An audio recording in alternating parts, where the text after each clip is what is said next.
संविधान लेखनमा जनचासो आम चासोमा हाम्रो खबरदारी अभियान कार्यक्रम गन्तव्य नयाँ संविधान। नमस्कार, कार्यक्रम गन्तव्य नयाँ संविधानमा स्वागत छ। म जीवन ढुङ्गाना। विगत 6 वर्षदेखि नेपाली जनताले संविधान सभा मार्फत प्रतीक्षा गरिरहेको विषय हो नयाँ संविधान। मेचीदेखि महाकाली साथै तराई पहाड र हिमालका जनताले हाम्रो र राम्रो भन्ने पाउने साथै आफ्नो हक अधिकार सुनिश्चित भएको लिखित दस्तावेज कुरिरहेका छन्। नेपालको संविधान लेखन प्रक्रियालाई अन्तर्राष्ट्रिय स्तरमा समेत चासोको विषय बनाइएको छ। जनताको मतबाट गठन भएको दोस्रो संविधान सभा नयाँ संविधानको युगीन दायित्व वहन गर्न कति इमानदारीपूर्वक क्रियाशील छ त? यही सवाल जवाफको सेरोफेरो भित्र केन्द्रित छ कार्यक्रम गन्तव्य नयाँ संविधान।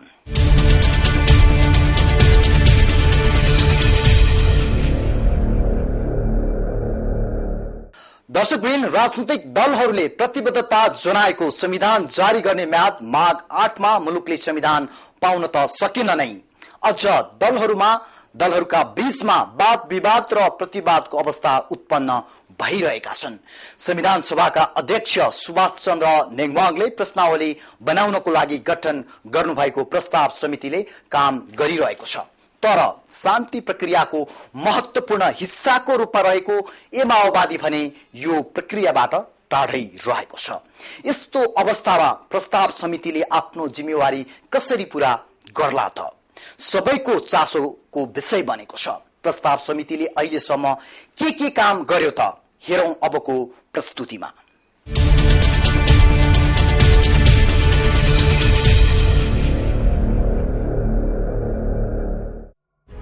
नेताहरूको पछिल्लो क्रियाकलापले नयाँ संविधान प्राप्त गरी दीर्घकालीन शान्ति र स्थायित्व पाउने आम जनताको चाहनामा तुषारापात त पलाएको छ नै, अझ देश द्वन्द्वमा जाने हो कि भन्ने त्रासले पिरोलेको छ।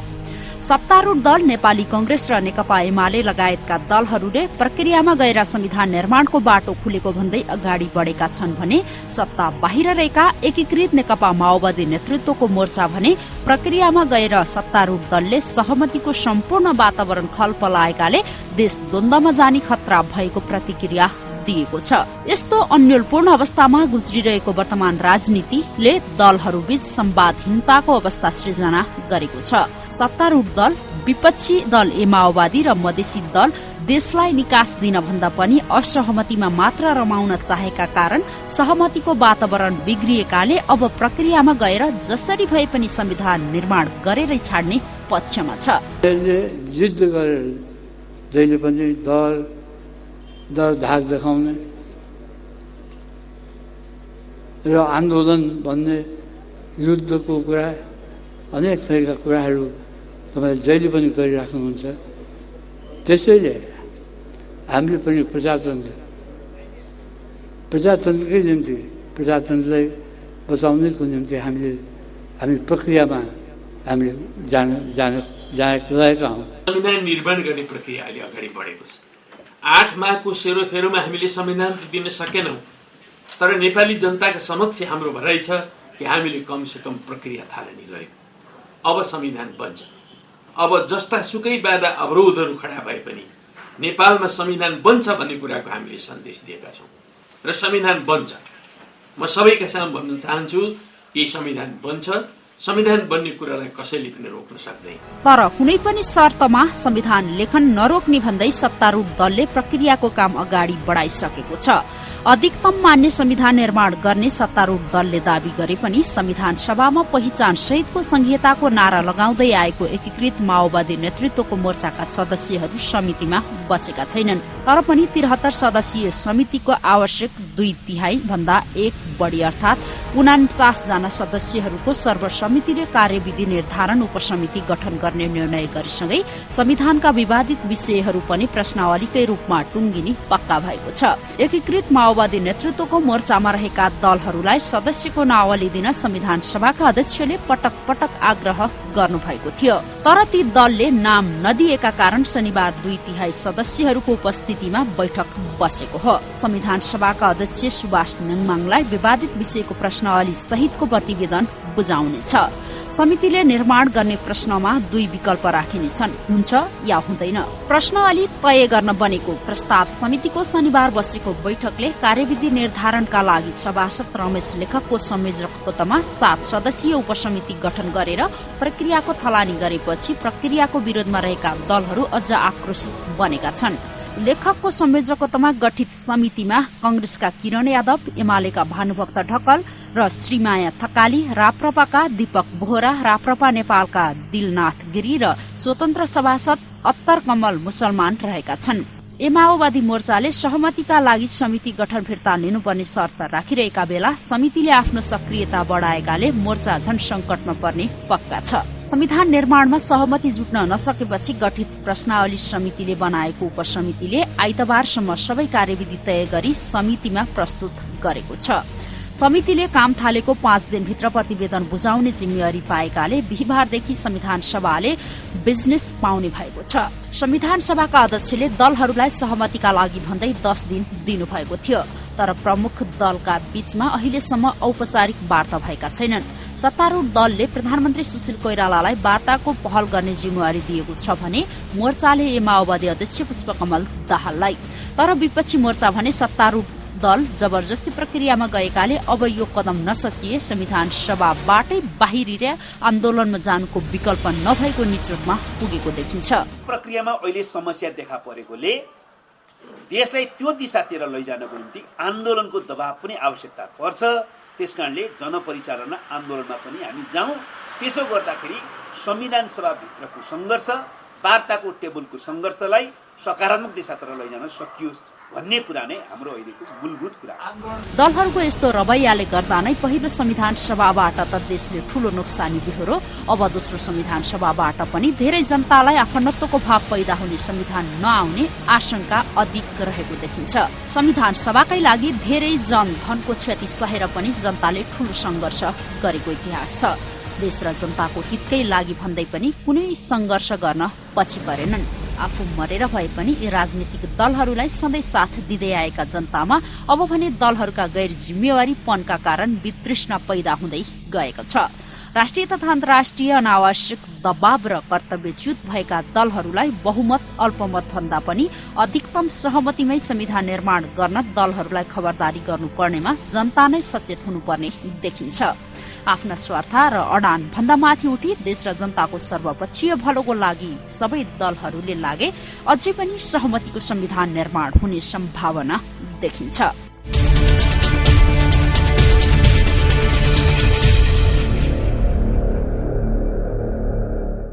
दर्शकवृन्द, आफैले तय गरेको समय सीमामा सहमति गरी संविधान जारी गर्ने काममा दलहरू चुक्न पुगे। संविधानका विवादित विषयमा सहमति गरी सकारात्मक सन्देश प्रवाह गर्न दलहरू अहिलेसम्म सफल हुन नसक्दा संविधान सभाको गतिविधिमाथि नै प्रश्न उठिरहेको छ।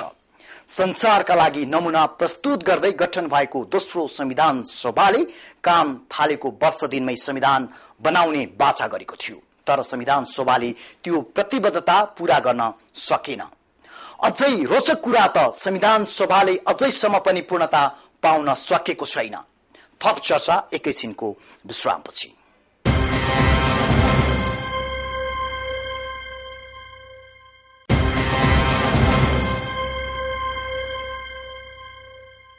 विश्रामपछि स्वागत छ। दर्शकवृन्द, निरन्तर छलफल र बहसमा जुटिरहेका देखिन्छन् जनप्रतिनिधि र दलका नेताहरू, तर उनीहरूका छलफल बहस र त्यो सक्रियताले मूर्त रूप पाउन भने सकिरहेको छैन। दलहरूका बीचमा संविधानका विवादित विषय तथा विषयलाई कसरी टुङ्ग्याउने भन्ने तीव्र मतभेद देखिएको छ। संविधान सभाको तेस्रो ठूलो दल माओवादीले प्रक्रिया नरोके संविधान सभा नै बहिष्कार गर्ने धम्की दिएको छ भने चौथो शक्ति राप्रपा नेपालले पनि त्यस्तै धम्की दिन थालेको छ। दलका शीर्ष नेताहरूले संविधान लेखनको जारी प्रक्रियालाई कसरी हेरिरहेका छन् त हेरौं उनीहरूको भनाई अबको प्रस्तुतिमा।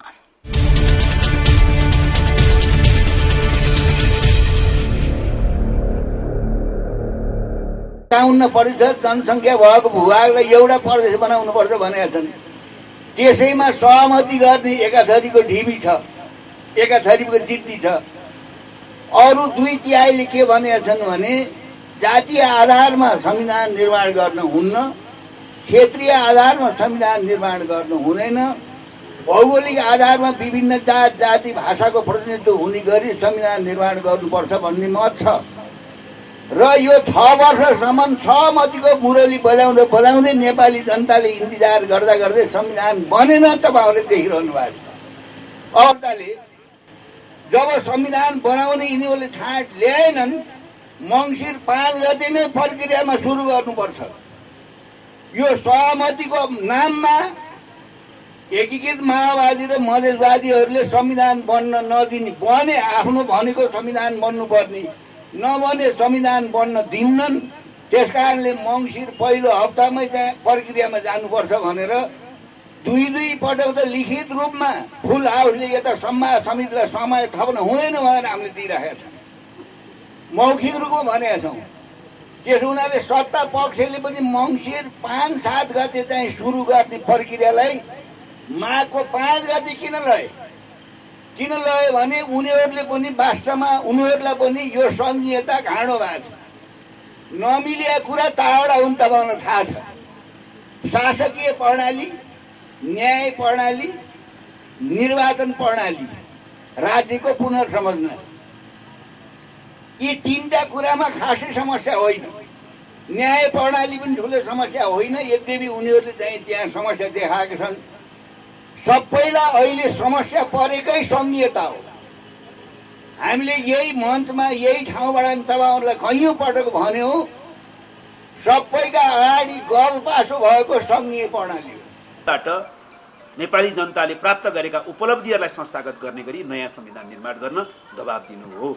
त्यसैले यो कुरामा प्रष्टताका साथ हामी सत्तारूढ पार्टीहरूलाई अनुरोध गर्न चाहन्छौँ, तपाईँहरूले बहुमतीय प्रक्रियाको हट त्याग्नुहोस्, त्यसलाई अहिले रोक्नुहोस् र तपाईँहरू यो जनआन्दोलनका सहयात्री, शान्ति प्रक्रियाका पक्षशक्तिहरू र यो ऐतिहासिक सम्झौता जे जति भए त्यसका सहयात्री शक्तिहरूको बीचमा सहमतिद्वारा नै संविधान बनाउँछौँ भनेर प्रतिबद्ध भएर आउनुहोस्। हामी वार्ता गर्न सधैँ तयार छौँ। हामी सहमतिबाट संविधान बन्नुपर्छ भन्ने शक्तिहरू वार्ताको विरोधी हुनै सक्दैनौँ। उहाँहरूले बहुमतीय प्रक्रियामा गएर सहमतिको निम्ति वार्ताको ढोका बन्द गरेको कारणले गर्दाखेरि तत्काल वार्ता औचित्यपूर्ण भएन नि त भन्ने कुरा हामीले गरेका हौँ।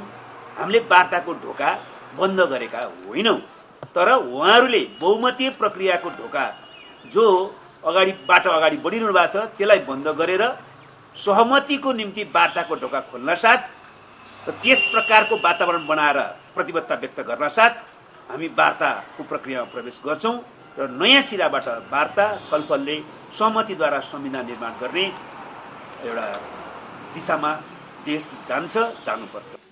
तर यो संविधान हामी पूर्ण रूपले सहमति साथ बनाउन सक्छौँ कि सक्दैन? अझै नेकपा माओवादी अथवा मधेसी पार्टीहरूलाई समेत एकताबद्ध बनाएर बनाउन सक्छौँ कि सक्दैन? यो कुरा हामी माथि मात्र निर्भर गर्दैन, यो कुरा उहाँहरूमाथि बढी निर्भर गर्छ। हामी अहिले पनि प्रक्रिया सुरु भए पनि हामी सहमतिकै पक्षमा छौँ, हामी संवादका पक्षमा छौँ। उहाँहरू सबैलाई म यो पत्रकार सम्मेलन मार्फत पनि म नेकपा माओवादी र मधेसी दलका साथीहरूलाई हार्दिक रूपले म आग्रह गर्न चाहन्छु, आह्वान गर्न चाहन्छु, आउनुहोस् साथीहरू, हामी एक आपसमा बसौँ, छलफल गरौँ।